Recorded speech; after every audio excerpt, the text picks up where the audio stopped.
గీతా దర్శనం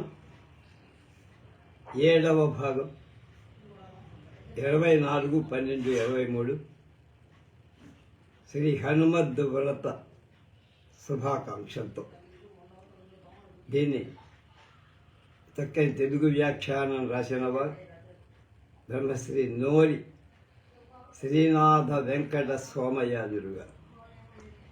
4వ అధ్యాయం వచ్చాం మనం. జ్ఞానయోగం. భగవానువాచ ఇమం వివస్పతే యోగం ప్రోక్తవా సహి కవ్యయం వివస్వాన్ మనవే ప్రాహ మనురిక్ష్వాకవే బ్రవీత్. కృష్ణుడు అర్జునుడితో ఇలా అంటున్నాడు, నాశనం లేనట్టిది, నిత్యమైంది, మోక్షమే ఫలంగా కలిగింది. వెనుకటి అధ్యాయంలో చెప్పబడిన యోగాన్ని నేను వివస్వంతుడి అంటే సూర్యుడికి మొదట బోధించి, సూర్యుడు తన కొడుకైన మనువుకి చెప్పారు. ఆ మనువు తన కొడుకైన ఇక్ష్వాకురాజుకు చెప్పారు. వెనకటి అధ్యాయంలో కర్మయోగం సాధనంగా, జ్ఞానయోగం సాధ్యంగా చెప్పారు. సాధ్య సాధనాల ఫలం ఒక్కటే, మోక్ష. కనుక సృష్టి ఆది నుండి జగత్ పరిపాలన కోసం కావాల్సిన బలాన్ని చేకూర్చుకోవటానికి పరమాత్మ ఈ కర్మయోగాన్ని క్షత్రియులకు మూల పురుషుడైనప్పటికీ అయినట్టి సూర్యుడికి, సూర్యుడు మనువుకి, మనువు ఇక్ష్వాకుకి గురుపరంగా ఈ విద్యను ఉపదేశించారు. ఏవం పరంపరా ప్రాప్తం ఇమం రాజర్షయో విదుః సకాలే నేహ మగధా యోగో నష్టః పరంతప. ఈ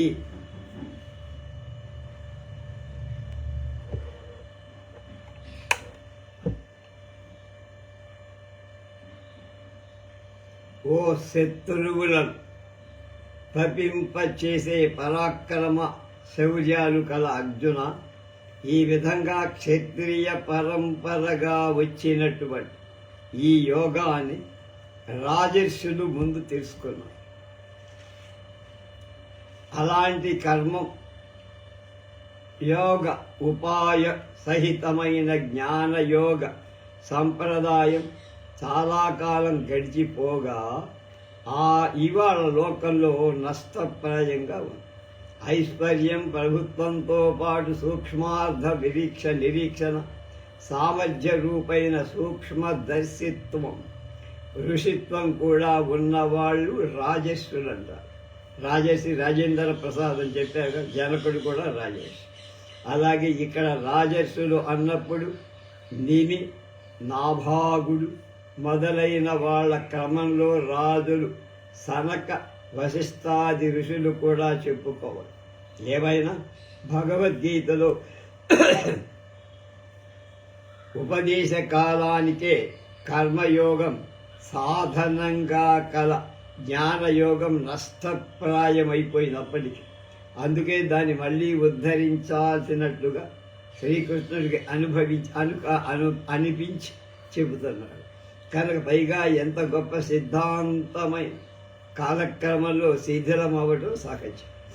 స ఏవాయం మయా తేజ్యా యోగః ప్రోక్తః పురాతనః భక్తోసి మే సఖా చేతి రహస్యం హేతదుత్తమం.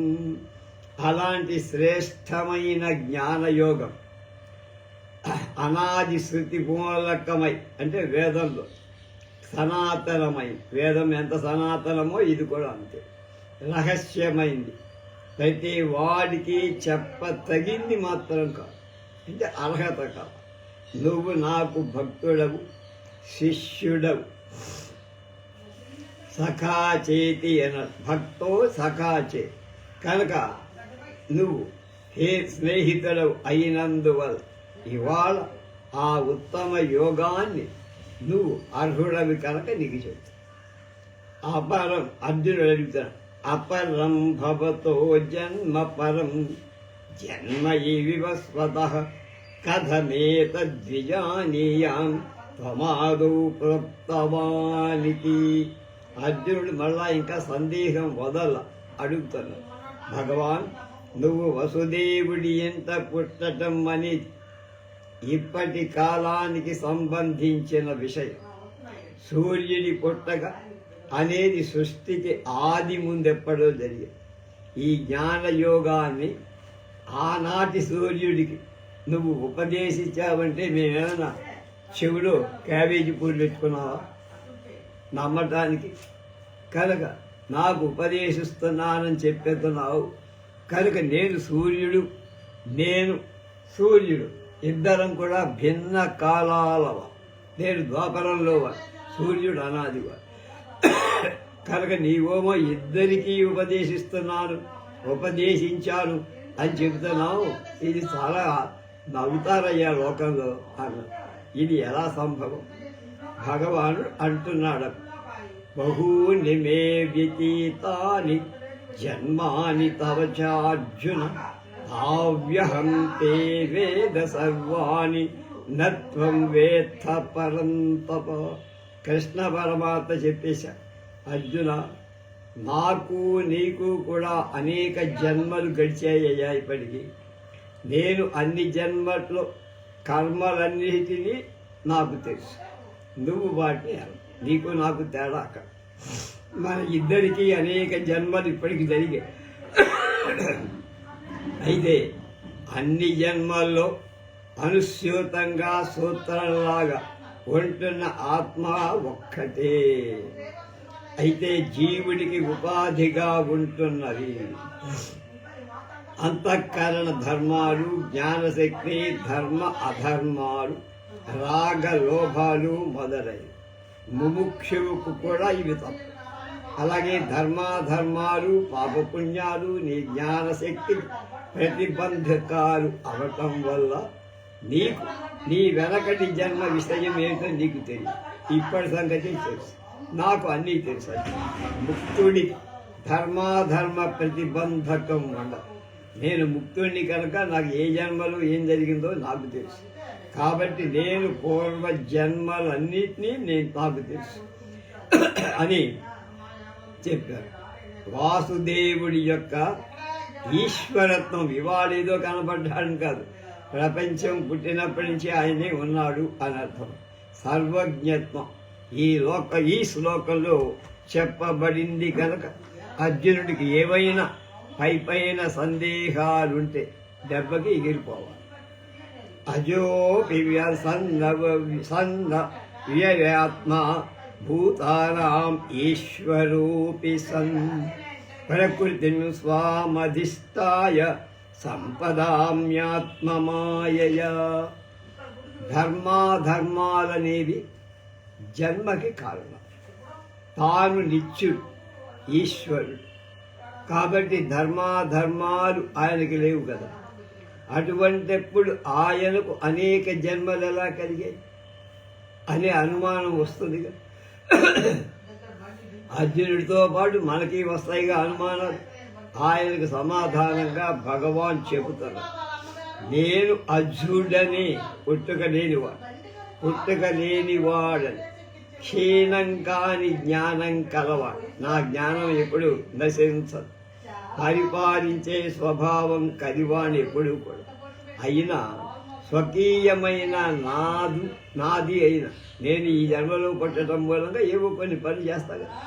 ఆ సత్వ రజస్తమో గుణాత్మకమైన మాయను స్వాధీనం చేసుకుని నా మాయ చేతనే దేహవంతుడు. నేనే మాయను జయించి నేనే దేహధారి అవుతున్నా. జన్మలు పొంది జగత్కారణంగా చెప్పబడిన వాడు శుద్ధ బుద్ధముక్తుడు, అశరీరి, సర్వేశ్వరుడు, మాయా నియంత అయిన పరమాత్మ. సాధకులను అనుగ్రహించటం కోసం తన మాయలోని లీలా విగ్రహాన్ని ధరించి జన్మించిన వాడిలా విగ్రహవంతుడిలా కనపడతాడు. అంతే తప్ప భగవంతుని శరీరం కర్మ వల్ల జనించింది కాదు, ఆయనే కల్పించుకున్న మాయవాడు. యదా యదా హి ధర్మస్య గ్లానిర్భవతి భారత అభ్యుత్థానమధర్మస్య తదాత్మానం సృజామ్యహం. ప్రపంచంలో పెద్ద పోర్టబుల్ కోర్ట్ ఇది మనకి, ఈ అన్ని భాషల్లో అన్ని దేశాల్లో ఇది ఏమిటి అర్జున, వర్ణాశ్రమాదులకు సంబంధించి నా సామాజిక ధర్మానికి ఎప్పుడైతే హాని కలుగుతుందో అప్పుడు అధర్మం సమాజంలో పెరిగినప్పుడు, పెరగక తప్పదు, ఆ పెరిగినప్పుడు మాయ చేత నా స్వరూపాన్ని నేనే సృష్టి చేసుకుంటాను. మళ్ళా వర్ణాశ్రమ ఆచార ధర్మాలకు సంబంధించిన సామాజిక ధర్మానికి హాని కలిగినప్పుడు, అధర్మం సమాజంలో వృద్ధి చెందినప్పుడు మాయ చేత నా స్వరూపాన్ని నేనే సృష్టించుకుని నాకెవడు కారకం అక్క. ధర్మం నశించినప్పుడు ప్రాణులకు అభ్యుదయ నిశ్రేయాలు లభించవు. జీవుల అభ్యుదయానికి నిశ్రేయసానికి మోక్షానికి కారణం ధర్మం. అటువంటి ధర్మం నశిస్తే నేను మాయా నిబంధమైన దేహాన్ని ధరిస్తాను.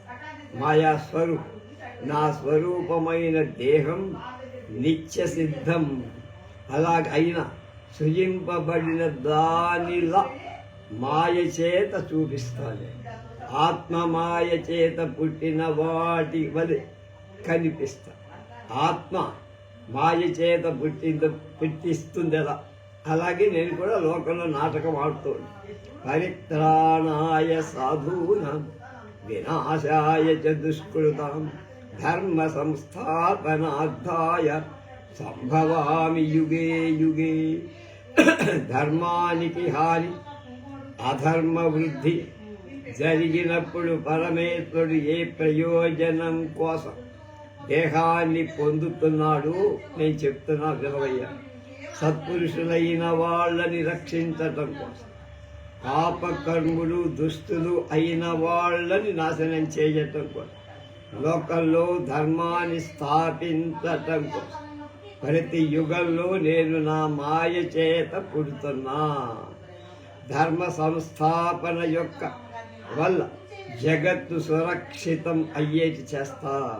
దీన్ని బట్టి ప్రతి యుగంలో కొంతకాలానికి అధర్మ వృద్ధి జరగడం, ధర్మం నశించడం, పరమేశ్వరుడు అవతరించడం అనేది అనాదిగా జరుగుతోంది.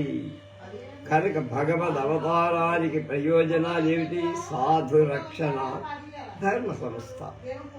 జన్మ కర్మ చమే దివ్య వేషం దేవం యావేత్తి తత్వతః త్యక్త్వా దేహిం పునర్జన్మ నైతి మామేతి సోర్జున.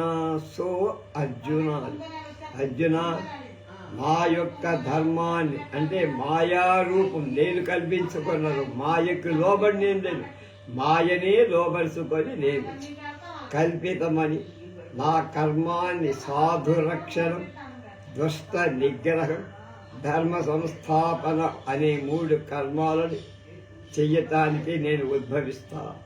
నా అప్రాకృత ఐశ్వర్య వెనక చెప్పినట్టుగా యథార్థంగా ఎవడు తెలుసుకుంటాడు. ప్రారబ్ధ కర్మాధీనమై ఈ దేహాన్ని వాడు వదిలిపెట్టేసి నన్నే పొందుతాడు. అతనికి ఇంకా జన్మం అనేది ఉండనే ఉండదు.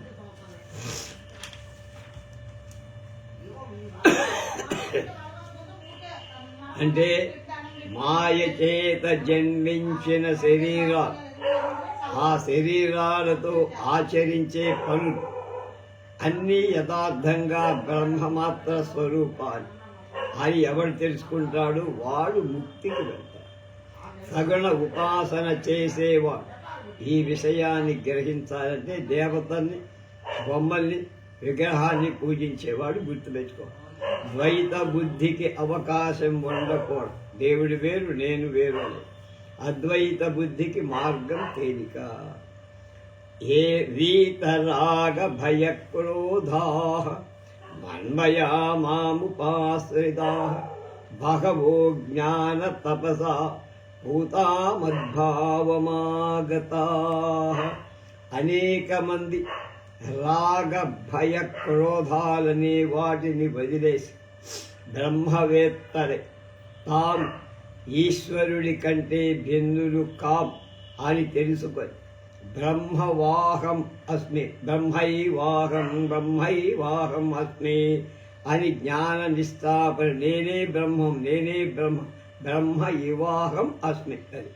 కనుక నిష్ఠాపరుడి పరమాత్మ సంబంధమైన జ్ఞానం అనే తపస్సు చేత పవిత్రులై మోక్షాన్ని పొందుతారు. అబ్బాయి, రాగభయ క్రోధాన్ని వదిలేయటం జ్ఞాన తపస్సు, ఆ తర్వాత బ్రహ్మ ఇవాహం అస్మి అనే ఈశ్వర అభేదం, ఈ మూడిటి వల్ల ఈ మూడు లక్షణాలు ముముక్షువులకు కావాలి. మోక్షాన్ని కోరేవాడు అవి అలవాటు చేసుకోవాలి. ఏ యథా మాం ప్రపద్యంతే తాం తదైవ భయామ్యహం మమ వర్త్మానువర్తంతే మనుష్యాః పార్థ సర్వశః. అర్జున, ఎవడు ఏ విధమైన ఫలాన్ని కోరినా నా శరణు ఫలాన్ని కోరి నా శరణు పొందుతారు. ఆయా ఫలాలను వాళ్ళకిస్తా. అడిగారు కదా, అనుగ్రహిస్తా. మానవుడు పరమేశ్వరుడైన నా మార్గాన్ని అన్ని విధాలా అనుసరిస్తా. అంటే అందరికీ మోక్షం అనే ఫలాన్ని పరమేశ్వరుడు ఇవ్వటం లేదు. కోరే మోక్షాన్ని కోరేవారి జ్ఞాన సంపాదన ద్వారా మోక్షాన్ని, స్వర్గాన్ని కోరేవాళ్ళకు స్వర్గాన్ని, ఇతర భోగాలు కోరేవాళ్ళకు ఆ భోగాలు వాళ్ళు అడిగిన దాన్ని బట్టి ఇస్తారు.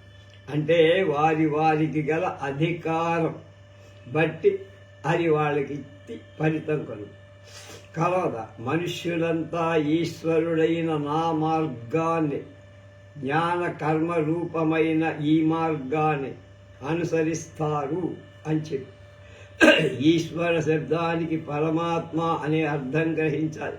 అంతే తప్ప తల మీద గంగ పెట్టుకొని నెలలో పాములు వేసుకున్న ఈశ్వరుడు కాదు.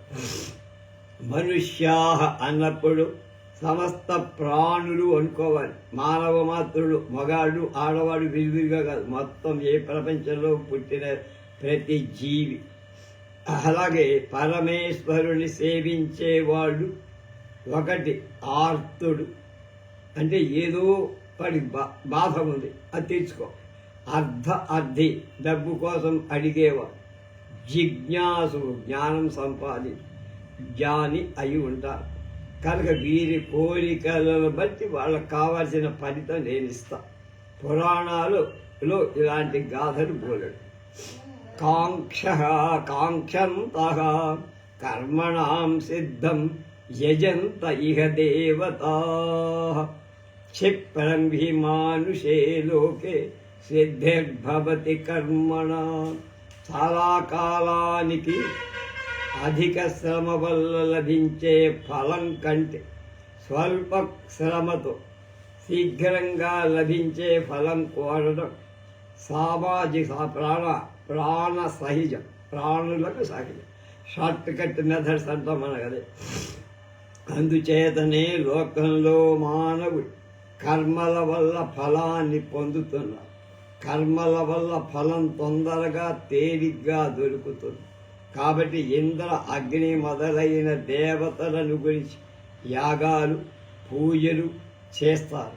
మోక్ష ఫలం అనేది గొప్పది అయినా చాలా ఎక్కువ కాలం అనేక జన్మలైతే కానీ సిద్ధించదు. కనుక శీఘ్ర ఫల కాంక్ష వల్లనే ఈ సమస్తం పరబ్రహ్మ స్వరూపమే అనేటువంటి బుద్ధితో నన్ను శరణు వేడకుండా ఇతర దేవతల్ని శరణు వేడి వాళ్ళ సమయం అంతా వృధా చేసుకుంటున్నారు. డైరెక్ట్గా నా దగ్గరికే వస్తే ఎప్పుడో వాడి చేతిలో మోక్షమనే ఉసిరికాయ తెచ్చేసేవాడు. చాతుర్వర్ణ్యం మయా సృష్టం సృష్టం గుణకర్మ విభాగశః తస్య కర్మకర్తాచమపి మాం విద్యకర్తారమ విమర్తారమవ్యయం. ఈశ్వరుడైన నా చేత బ్రహ్మ, క్షత్రియ, వైశ్య, శూద్రులనేటువంటి 4 వర్ణాలు వాళ్ళ పాపాలు పుణ్యాలు కాదు, కర్మాంగాల గుణ విభాగం పూర్వంగా గుణ భాగంగా వాడు చేసేటువంటి పనుల బట్టి కర్మ విభాగ పూర్వకంగా సృష్టింపబడి ఈ సృష్టికి వ్యావహారిక సృష్టి చేత కర్త ఉన్నప్పటికీ నేనే అయినప్పటికీ పరమార్థ దృష్టితో కర్తను కాను అని తెలుసుకో.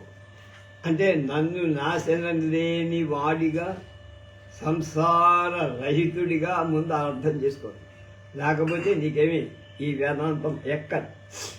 కర్మయోగాధ్యాయంలో 10వ శ్లోకం సహ యజ్ఞా అనే దానిని 28వ శ్లోకంలోని గుణకర్మ విభాగాన్ని గురించి చెప్పిన విషయం కూడా మళ్ళా ఈ సందర్భంలో ఒకసారి చూసుకోమంటున్నా. ఋగ్వేదంలో 9, 12 పురుష సూక్తంగా వ్యవహరిస్తున్నాం. ఇందులోని ముఖం కింభస్య బాహు కావురువ పాద ఉచ్చేతే అనే ప్రశ్నలకు సమాధానంగా బ్రాహ్మణస్య ముఖమాసి బాహురాజన్య స్వకృతం గురు తదస్య వైశ్యద్వైశ్యం అధ్యాం శూద్రో అజాయత అని చెప్పాను కదా. కనుక ఇది పరమేశ్వరుడి విరాట్ స్వరూపం అని గ్రహించుకో. ఇది ఈ విశ్వంలో సూర్య చంద్రాదుల్ని, ఏకాదశాది భూతాల్ని, దిక్కుల్ని పరబ్రహ్మ యొక్క వేరు వేరు అవయవాలుగా చెప్పారు. వేదకాలం నుండి వర్ణ వ్యవస్థ ఉన్నందనేందుకు ప్రమాణంగా పండితులు దీన్ని బాగా ఉదహరిస్తూ ఉంటారు. కొందరు శ్లోకంలోని సృష్టియా అనే పదాన్ని ఆధారంగా చేసుకొని చాతుర్వర్ణ్య సృష్టి నేనే చేశానురా అన్నాను. కనుక పుట్టుకతోనే బ్రాహ్మణాదుల విభజన జరిగిందని విపరీత వ్యాఖ్యానం చేస్తారు. గుణకర్మ విభజన అంటే పూర్వగంగా వర్ణాలు ఏర్పడ్డాయని అంగీకరించరు వాళ్ళు. కనుక ఏ విధమైన గుణకర్మలు కలవాడైన బ్రహ్మణుగా పుట్టినవాడు బ్రహ్మణుడే అని, బ్రాహ్మణ గుణాలు లేకపోతే బ్రాహ్మణ గురువుడు అంటే బ్రాహ్మణుడులా కనపడే నాటకాలు బ్రాహ్మణ బంధువు అవుతాడే తప్ప వేరే అసలైన బ్రాహ్మణుడు కాదు. ఈ విషయాన్ని అలా ఉంచి గుణకర్మ విభాగాన్ని తెలుసుకుందాం. బ్రాహ్మణుడు సత్వ గుణ ప్రధానం, అంతరింద్రియ నిగ్రహం, బహిరింద్రియ నిగ్రహం, తపస్, శౌచం, శాంతి, రుజుభావం, జ్ఞానం, అలాగే విజ్ఞానం, ఆస్తికత కలిగి ఉండాలి. క్షత్రియుడు రజస్సు ప్రధానం, ఇందాక వాటికి సత్వగుణం ప్రధానం. సత్వం అప్రధానం వీటికి, ఎందుకంటే ఎవరిని రక్షించాలంటే సత్వం పనికిరాదు. శౌర్యం, తేజస్సు, ధృతి, కార్యనిర్వహణ సామర్థ్యం కావాలి. ఏ శివాజీలాగాను కృష్ణదేవరాయల్లాగాను అలా ఉండాలి వాడు. యుద్ధం, తత్పాత్రదానం ప్రభుత్వం. కానీ యుద్ధం చెయ్య, సత్పరాత్రదానం ఎవరికి ఏది ఇవ్వాలో అది. వైశ్యులున్నారు, రజోగుణ ప్రధానం వాళ్ళు, తమో గుణం అప్రధానం. వ్యవసాయం, గోవుల్ని రక్షించడం, వర్తక వ్యాపారం. శూద్రుడు తమో గుణ ప్రధానం. ఇది గుణకర్మ విభాగశ, అంతే తప్ప వాళ్ళు నా కులంలో పుట్టమని కాదు. రజోగుణం అప్రధానం, పూర్వ వర్ణులకు శుశ్రూష చెయ్యాలని. ఈ గుణకర్మల ఆధారంగా వర్ణ వ్యవస్థను భగవంతుడు ఏర్పాటు చేశాడు అని కొందరంటే, ఈ గుణకర్మలతో ఆయా వర్ణాలను సృష్టించాడని కొందరు అర్థాలు. కనుక ఆయా వర్ణాలను నియమించిన వృత్తులన్నీ సమానం, సమాజం అవసరాలను దృష్టిలో ఉంచుకొని తర్వాత ఏర్పడు. పురుష సూక్తంలోనే విరాట్ రూపాన్ని చెబుతూ చంద్రుడు పరమాత్మ మనస్సు నుండి, సూర్యుడు పరమాత్మ కళ్ళ నుండి, ముఖం నుండి ఇంద్రాగ్నులు, ప్రాణాల నుండి వాయువు పుట్టినట్లుగా ఉంది కదా. నాభి అంతరిక్షమని, దిశలు స్తోత్రాలని ఇలా వర్ణించడం ఉంది. అవి తెలుసుకోకుండా ఇక్కడితో ఆగిపోతారు. ఆ సందర్భంలోనే ముఖం కిమస్య బహుబాహు కావురు పాదా ఉచ్యేతే అనే ప్రశ్నలకు సమాధాన రూపంలో వర్ణాలను గురించిన వర్ణన ఉంది. వర్ణాలంటే ఏ కులం అంటారు. నిజంగా బ్రాహ్మణులు ముఖం నుండి, క్షత్రియులు బాహువుల చేతుల నుండి, వైశ్యులు తొడ ఊరువుల నుండి, శూద్రుడు పాదాల నుండి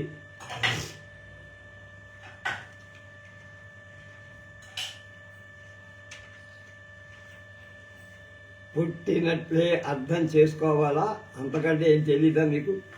లేక బ్రాహ్మణుడు పరమాత్మకు వంటి ముఖం వంటి వాడు, క్షత్రియులు బాహువులు లాంటి వాడు అనే విధంగా అర్థం చేసుకోవాలా? తథా లోకాగం అకల్పయన్ అని చెప్పారు. ఒక్క మన దేశాన్ని మాత్రమే సృష్టించలా, ఈ ప్రపంచాన్ని మాత్రమే సృష్టించలా, సమస్త లోక సృష్టి చెప్పారు అందరూ. ఆ దేశాల్లో ఆ కాలాల్లో కూడా సూర్య చంద్రాగ్ని దిశ అంతరిక్షాదులు ఉన్నట్లే బ్రాహ్మణ క్షత్రియ వైశ్య శూద్రులు ఉంటారా? సమస్త లోకాన్ని సృష్టించిన సృష్టికర్త విశ్వానికంతకు వర్తించేదిగా వేదాన్ని, అలాగే ధర్మాన్ని సృష్టించాలి కదా. ఇవన్నీ సామాన్యులమైన మన సామాన్య బుద్ధికి తోచే అనుమానాలు. సర్వం ఖల్విదం బ్రహ్మ ఖిల్విదం బ్రహ్మ అని పంచభూత సృష్టి మొదలుకొని సమస్త లోక సృష్టికి చెప్పిన శృతిని వర్ణ వ్యవస్థ విసర్జనలో మాత్రం మన దేశాల వారు 4 వర్ణాల వాళ్ళని ఉద్దేశించి చెప్పిందని, పరిమిత అర్థాన్ని సంకుచితత్వాన్ని వేదాలకు అంటకట్టారు. కనుక మన వేదాల ప్రాచీనతను, విశ్వజనీనతను, విశ్వధర్మ ప్రతిపాదకతను అన్ని దేశాల వాళ్ళు అంగీకరిస్తూనే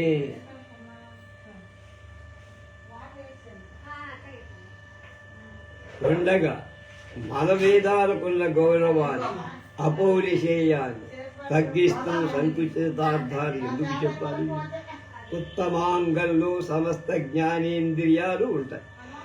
కాబట్టి మానవుల్లో సత్వగుణ ప్రధానుడు, సత్వగుణమై గుణానికి అంటే ఉచిత తగినటువంటి కర్మలు చేసేవారు ఉత్తములు. వాళ్ళు బ్రాహ్మణులు అవుతారు, అంతేగాని పుట్టుకతో వారు విరాట్ పురుషుడు ముఖ రూప.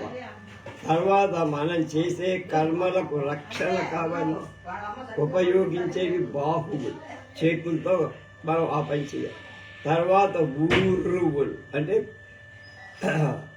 కండరాలతో ఉన్నటువంటి కాళ్ళు చేతులు, తర్వాత పాదం.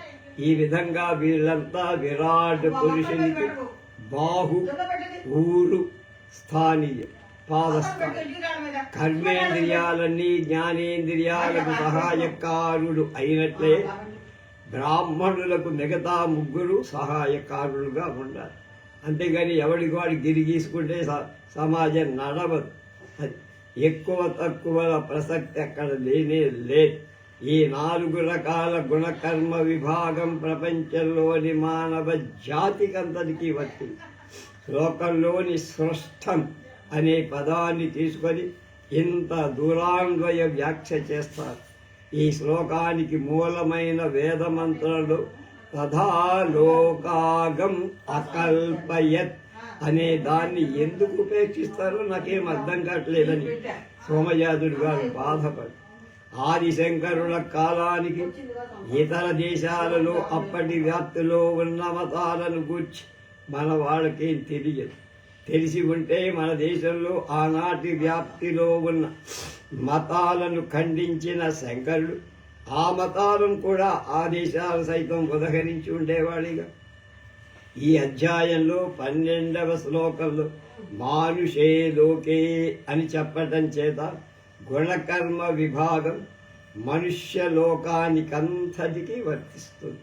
ప్రాచీన భాష్యకారుల నేటిలాగా ఇతర దేశాలతో వారి మతాలతో పరిచయ సంపర్కాలు లేకపోవటం వల్ల మన దేశాన్ని మన సమాజాన్ని మాత్రమే దృష్టిలో ఉంచుకొని వ్యాఖ్యానం చేస్తారు. వారిని తప్పు పట్టాల్సిందేం లేదు. ఎందుకంటే ప్రస్తుత పరిస్థితుల దృష్ట్యా కూడా మనం ఆలోచించాలి అని చెప్పేందుకే ఇంత దాకా వచ్చారంటున్నారు సోమయ్య.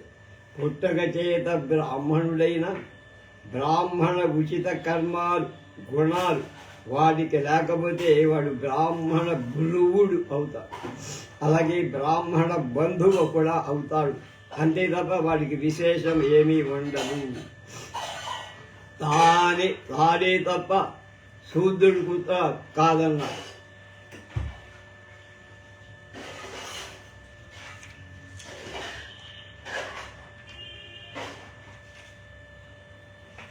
శూద్రుడు మాత్రం కాదన్నారు. కొందరు వ్యాఖ్యాతలు ఇందుకు ఛాందోగ్యంలో శ్వేతకేతు ఉపాఖ్యానం సాక్ష్యం అన్నారు. అయితే అందులో బ్రాహ్మణ బంధువు అనే పదాన్ని వర్ణాలను గురించి చెప్పే సందర్భంలో ఏమో చెప్పదాం. తండ్రి కొడుకుతో వేదాధ్యయనాలు చేయని కొడుకుతో, ఒరే నానా మన వంశంలో అధ్యయనం చేయని బ్రాహ్మణుడు బంధువులు లేరా అన్నాడు.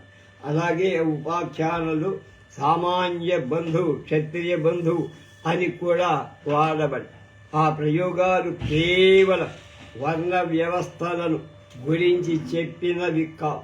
పైగా బ్రాహ్మణ బంధువులు క్షత్రియ బంధువులు ఇలా కొంచెం కొత్తవి సంకలమయ్యాయి. అనేక వర్ణాలు తయారయ్యాయి. కొన్ని 4 వర్ణాలు కొత్తవి సృష్టించుకున్నట్లు. ఇలా విద్వేషాలు కుమిలిపోతున్న మన సమాజంలో కొత్త సమస్యలు సృష్టించుకోవటం అవసరమా అంటే లేదు. కనుక వెనక చెప్పబడిన గుణకర్మ విభాగం నేడు కథలు కనపట్టలే. అలాగే సంకుచిత అర్థాలను కల్పించి వ్యాఖ్యాతులు వైషమ్యాలు పెంచటం అనవసరం. ఇతర దేశాల్లో మతాలతో నిత్యము కలిసి మెలగాల్సిన ప్రస్తుత కాలంలో మనం మన వర్ణ వ్యవస్థను గురించి విశాలమైన భావంతో ఆలోచించాలని చెప్పటానికే ఇంత దూరం వ్యాఖ్యానం చేయాల్సి వచ్చింది అంటున్నారు నోరి సోమయాజులు గారు. మిగతావి రేపు తెలుసుకుందాం. స్వస్తి.